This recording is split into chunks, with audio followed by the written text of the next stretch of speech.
Hi everyone! Nós estamos aqui com mais um Netcine especialmente para você e hoje estamos com a Ingrid que agora está acompanhando a gente, né, nos vídeos, e hoje nós vamos falar, né, dos uniforme do Homem-Aranha, né, a evolução do traje do Homem-Aranha até hoje no qual nós conhecemos, mas lembrando aqui que a gente vai falar desses trajes nos filmes, não nos quadrinhos e nos desenhos, mas dentro dos filmes, né? Aí a gente tá aqui com uma leve colinha, né? Pra deixar vocês bem informados também, porque tem bastante informação, né? Então, vamos ao vídeo.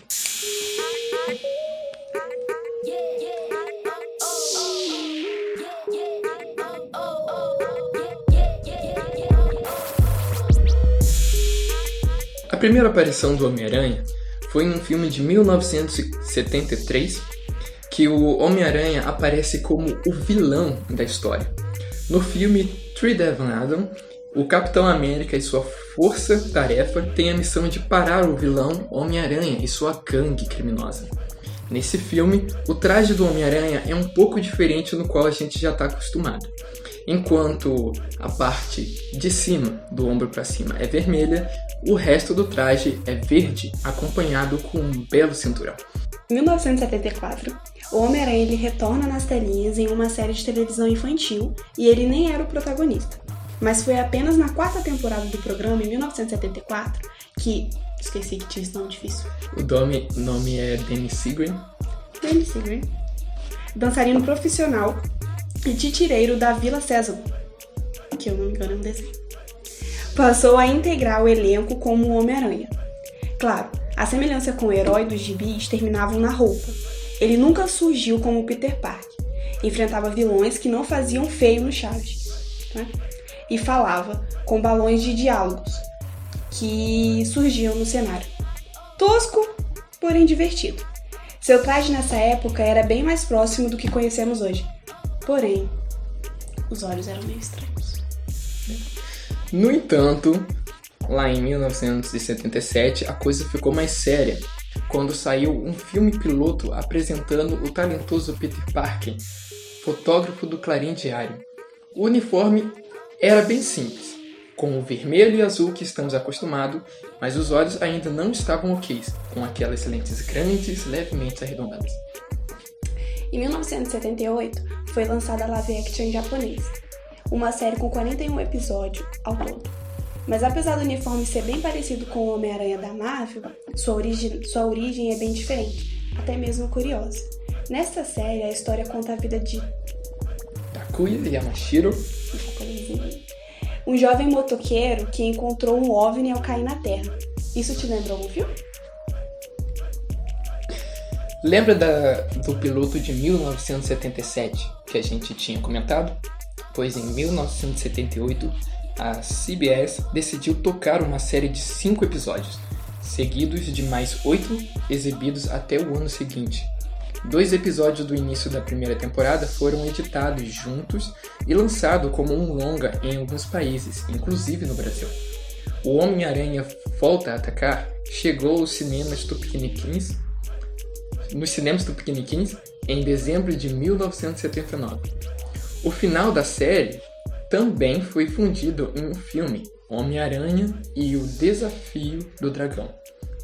Neste filme, a gente já percebe a utilização do mecanismo de teias. Finalmente a gente chegou em 2002, no Homem-Aranha que tanto amamos. Seu primeiro uniforme, depois de descobrir os poderes, foi uma camisa com o desenho de uma aranha na frente, acompanhado de uma máscara e luvas de esqui. Mas depois teve uma melhora com o uniforme tradicional, mas com um ótimo material com alto relevo nas teias e no logo. E o próprio tecido vermelho e azul foi impresso com um padrão hexagonal e detalhado para definir a ação muscular abaixo dele. E detalhe, finalmente eles acertaram nos olhos.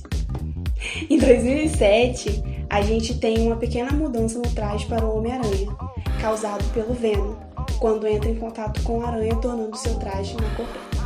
E lembrando que no filme de 2002, do Homem-Aranha, as teias saíam do pulso. Ele não usava o mecanismo de teias. Logo, no momento em que a saga do Homem-Aranha foi recriada, surgiu então o espetacular Homem-Aranha de Mark Webb. Em 2012, as teias sobre o tecido voltaram à cor preta, mas afundadas abaixo do tecido vermelho em um inverso da acentuação da trilogia de Raimi. Para esta segunda fase, a textura foi adicionada ao extremo para os tecidos vermelhos e azuis. O vermelho foi modelado com padrões hexagonais da mesma cor e o azul foi coberto com padrões hexagonais preto. O logotipo no peito estendeu as patas inferiores da aranha para se misturar ao padrão de teias abaixo. E nesta versão do uniforme também tem a perda da cor vermelha em volta da cintura, simulando um cinto. Antes disso, ele saía por aí, né, com uma máscara e uma touca, mais um óculos, né, no seu primeiro uniforme bem básico, né? E com isso, infelizmente, nós voltamos com um mecanismo de teias.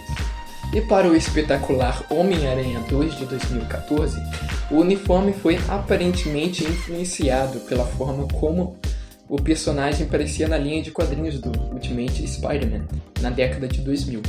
As teias foram sobrepostas ao tecido texturizado, como na versão de Sam Raimi. As lentes oculares foram ampliadas e a textura sobre o tecido são bem menos acentuados. E também temos a volta da cor vermelha em volta da cintura, simulando um cinto. Em 2016, nós temos Capitão América Guerra Civil. E o que torna o novo design do uniforme da Marvel tão surpreendente em comparação com os outros é que não se baseia em qualquer projeto recente do personagem dos quadrinhos. O traje do Homem-Aranha em Capitão América Guerra Civil não sobrepõe ou afunda as linhas de teias pretas que fazem o desenho do tecido vermelho. Então, na verdade, as linhas de tecido se transformaram em duas pequenas linhas pretas, sugerindo uma linha de espaço negativo. Outra coisa bem legal nesse novo traje são os olhos mecânicos que faz com que criam expressões no rosto do herói. A textura do tecido vermelho é ainda menos evidente do que foi no espetacular Homem-Aranha 2. Tanto que a compressão do vídeo do trailer do YouTube as escondeu inteiramente, dando a impressão de um tecido liso e sem detalhes. Tanto o tecido azul quanto o vermelho têm ligeiras texturas, mas eles são sutis o suficiente para parecer que o traje do espetacular Homem-Aranha 2 é exagerado. E o logotipo da aranha na frente é menor do que nunca. Se você congelar o trailer no tempo correto, você vai poder ver que a aranha vermelha na parte de trás é um projeto completamente diferente dos filmes anteriores e que recorda o traje da Era de Prata do personagem. Então, aí a gente finalmente chega em 2017 com o Homem-Aranha de volta ao lar, né? Com o Tony Stark apadrinhando, né? No filme que se passa em Nova York, né? Do universo Marvel, muita tecnologia foi adicionada aos uniformes e trajes que antes eram bem básicos em outros filmes.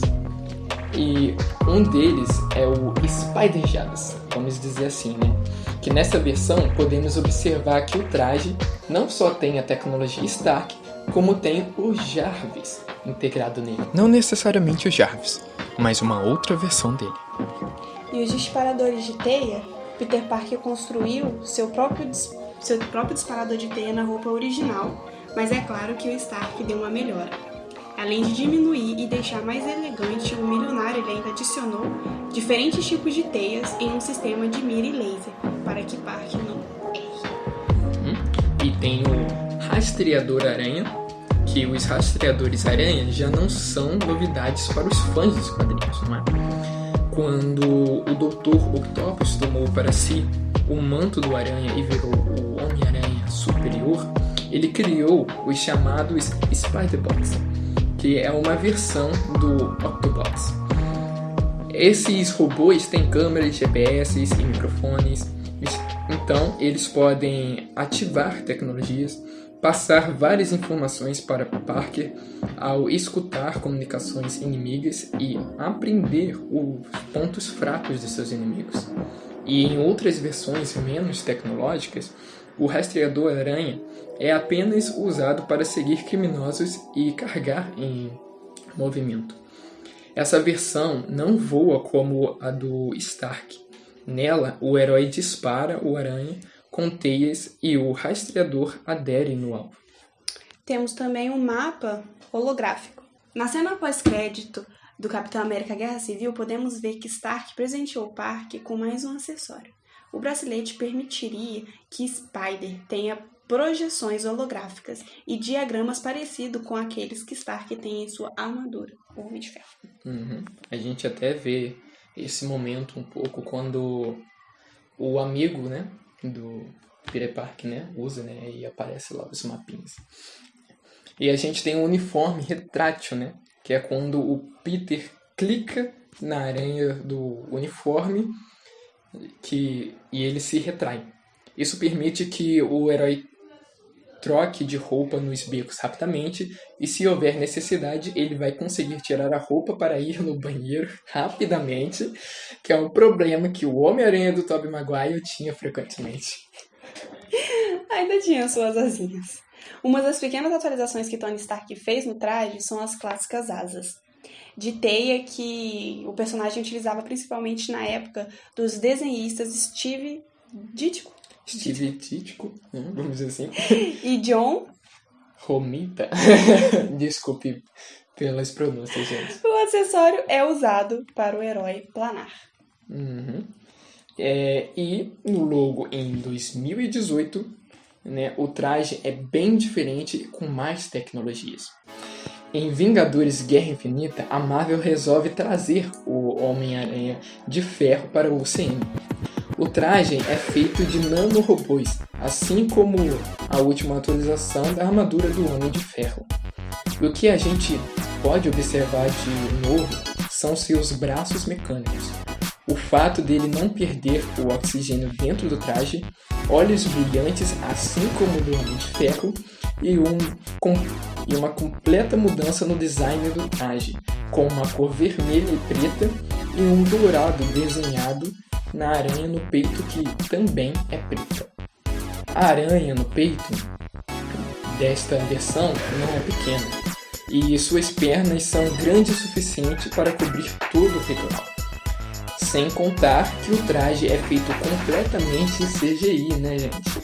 Então, enquanto alguns no set usavam vestimentas que custavam milhares de dólares, Tom Holland teve que usar um traje de captura de movimento que ele afirmou ser parecido com o pijama.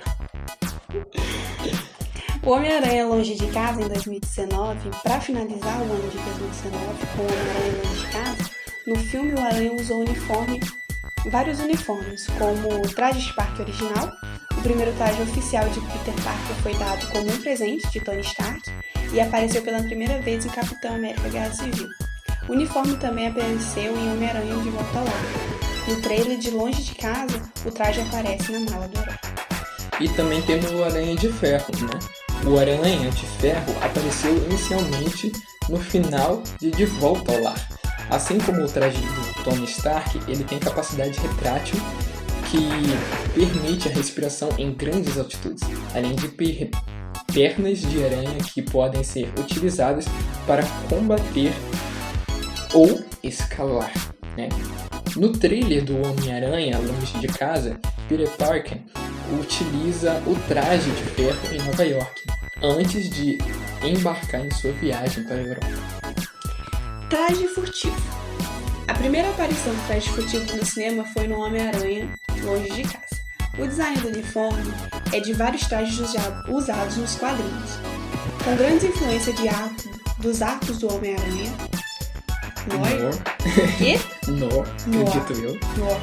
e Guerra Secreta. A roupa foi um presente de Nick Fury. Eu também achei engraçado. Vocês já viram como escrito Fury? É Fury mesmo. Tá. Que recrutou o herói na Europa para enfrentar vilões elementares. O uniforme furtivo foi utilizado em missões de espionagem nas quais Parker precisava ficar basicamente invisível. Se você não assistiu o Homem-Aranha Longe de Casa, assista, que é um vídeo. Uhum. Eu lembro até do momento lá que o amigo dele deu um nome pro traje, como era? Macaco Noturno. Eu ri muito nesse momento. E a gente tem o uniforme preto e vermelho. Uma das novas adições a Homem-Aranha Longe de Casa. E o uniforme preto e vermelho foi feito pelo próprio Peter Parker. Pra quem dizer que ele não era inteligente. Falo. Ninguém nunca falou que ele era inteligente. Minha mãe falava. E esses, gente, foram os trajes desde... Como é que é? 1973. Desde 1973 até 2019. Foi muitos trajes, muitos filmes que ficaram registrados, né, em nossos corações. E com certeza vai vir mais trajes aí e mais filmes maravilhosos. Não só na Marvel, mas também por parte da Sony também, acreditamos eu. Pelo menos acredito, né? Acreditamos eu. Nós acreditamos. E nós agradecemos por vocês terem assistido até aqui. Não é? E até mais.